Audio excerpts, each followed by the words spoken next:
میں نے wash room بنوائے ہیں، مغربی دیوار پہ شاور لگوایا، وہ بابا سب جائز ہے، خام خواہ ایسی باتیں ہیں۔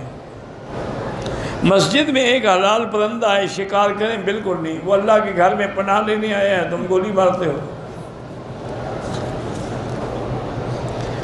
میں انگلینڈ سے آئی ہوں، جو لوگ آپ سے پستانوں وغیرہ کے بارے میں باتیں کرتے ہیں ان کا جواب نہ دیا کریں۔ میری بیٹی میں کیا کروں؟ اگر میں جواب نہ دوں کہیں کہ جی ہماری پرچی پڑھی نہیں ہے، پھینک دی ہے، اور اگر جواب دیں تو پھر یہی ہوتا ہے کہ اب وہ کہتی ہے مجھے بیٹی بیچاری کہتی ہے کہ پستان کیا ہوتا ہے۔ بہرحال ہم کوشش تو کرتے ہیں کہ ان کو شرمندہ کریں کہ ایسے نہ پوچھیں آئندہ، باقی اللہ کے ہاتھ میں، پوچھنا تو پڑتا ہے، جواب بھی دینا پڑتا ہے۔ ویسے میری بیٹی ایسی باتیں پوچھنا جو ہے وہ شریعت کے خلاف نہیں ہے۔ ایک عورت آئی حضور کی خدمت میں، صحیح حدیث ہے کہ حضور یہ بتائیں کہ اگر میں حیض سے پاک ہو جاؤں تو غسل کیسے کروں؟ حضور نے فرمایا کہ پہلے کپاس اندر رکھو کچھ دیر، تاکہ تسلی ہو جائے کہ واقعی تم صاف ہو گئی ہو، کپاس پہ کوئی داغ نہیں لگا۔ اس نے کہا جی میں اندر کیسے رکھوں؟ اب ایسی باتیں اللہ کے نبی سے بھی پوچھتے ہیں۔ بی بی عائشہ نے بھی اس کو پکڑا، کہا ادھر آ جاؤ میں سمجھا دیتی ہوں۔ تو یہ باتیں ہوتی ہیں، پوچھا جاتا ہے۔ حتیٰ کہ صحیح حدیث میں ہے، ایک آدمی نے، مکے کا آدمی تھا، اس نے انصاری لڑکی سے شادی کی، یعنی لڑکی مدینہ منورہ کے انصار کی تھی، شادی کرنے والا مکے کا مہاجر تھا۔ میاں بیوی جب رات کو اکٹھے ہوئے، اب وہ بیوی کو کہا ایسے لیٹ جاؤ، کھڑی ہو جاؤ، ایسے بیٹھ جاؤ، ایسا۔ اس نے کہا کیا کہتے ہو تم؟ ہم تو صرف سیدھا سو کے جماع کراتی ہیں۔ انہوں نے کہا یہ کیا مطلب ہے جب شریعت میں؟ انہوں نے کہا نہیں، بالکل حضور سے پوچھیں گے، پھر اس کے بعد جیسے تمہاری مرضی آئے کرنا۔ انہوں نے کہا ٹھیک ہے۔ صبح کو حضور کی خدمت میں آئے، انہوں نے پوچھا، انہوں نے فرمایا کہ ہاں بس عورت کا پچھلا حصہ استعمال نہ کرو، باقی تمہاری مرضی ہے، کھڑے ہو کے، بیٹھ کے، لیٹ کے، جو چاہو کرو۔ فاتو حرثکم انا شئتم۔ تو یہ میری بیٹی ایسے مسئلے ہوتے ہیں، کوئی اس میں یہ بات نہیں کہ میں کیوں جواب دیتا ہوں، یہ دینا پڑے گا، ورنہ وہ تو ساری زندگی پھر چوستے رہیں گے۔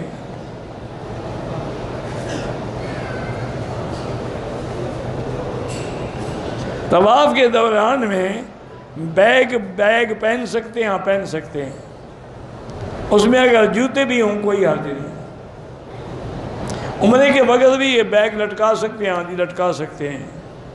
نماز جنازہ کے بعد دعا مانگنا بدعت ہے، جنازہ خود دعا ہے، تو جس مولوی کو نبی کی دعا پہ اعتبار نہیں نا، ہمیں اس مولوی کی دعا پر بھی اعتبار نہیں۔ اذان سے پہلے یا بعد میں صلاۃ و سلام ناجائز ہیں۔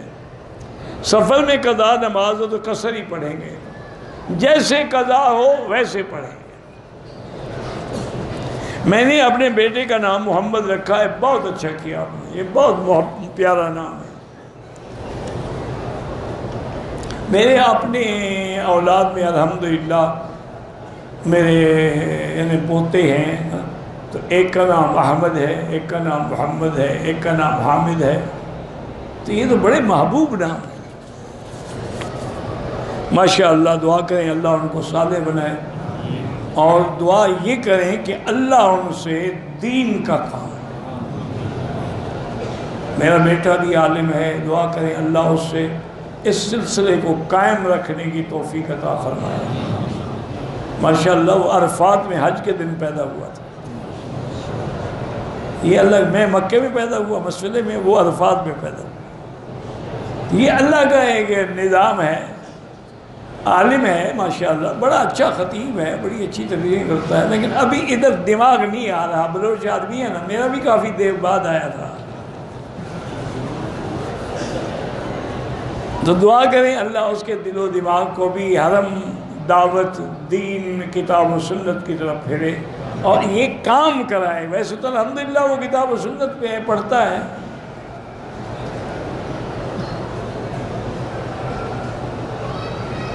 حضور نے فرمایا کہ عشاء کے بعد کوئی کلام نہیں، یعنی دنیاوی کلام نہ ہو، دینی کلام تو ہوتے رہیں گے۔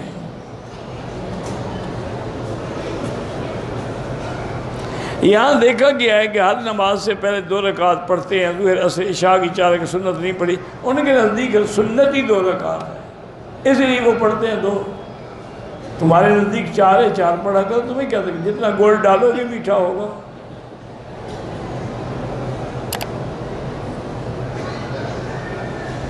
پتہ نہیں سورۃ الاحزاب کے آخر میں امانت کا ذکر ہے، وہ پوری آیت لکھو۔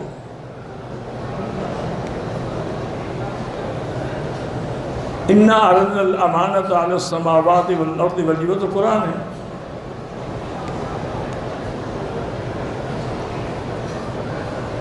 کہتا ہے کہ قرآن میں اہل جنت کے ساتھ ابدا کا لفظ استعمال ہوا ہے، اہل جہنم کے ساتھ نہیں ہوا۔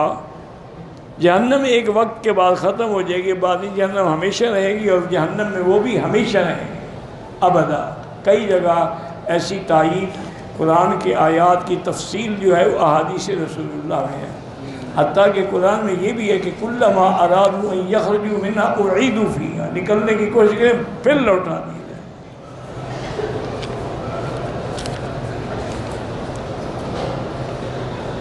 اگر اس احرام کے حالت میں وضو اور استنجے سے فارغ ہو کے صابن سے ہاتھ دھوئے، صابن میں خوشبو تھی تو 2-4 ریال خیرات کر دو۔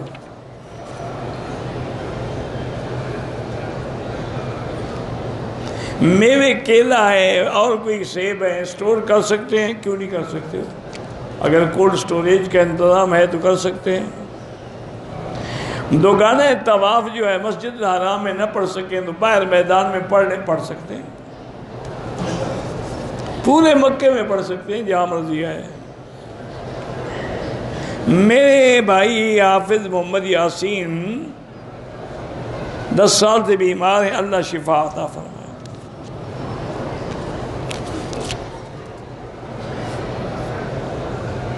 میرے چاچا اور میرے عبدالرزاق عبدالعزیز جو ہے بیمار، اللہ شفا عطا فرمائے۔ پاکستان میں مدینہ منورہ جو ہے کس سمت میں ہے آپ دیکھ لیں، کسی نقشے میں آپ کو نظر آ جائے گا، بیت المقدس بھی آ جائے گا۔ میرا تعلق سید فیملی سے ہے، ایک صاحب نے کچھ رقم دی، اس رقم کا کھانا غریب لوگوں میں صدقہ فرمائے۔ ہاں جی بالکل، آپ جو ہے بہتر ہے کہ صدقے کا مال نہ کھائیں اگر سید ہے۔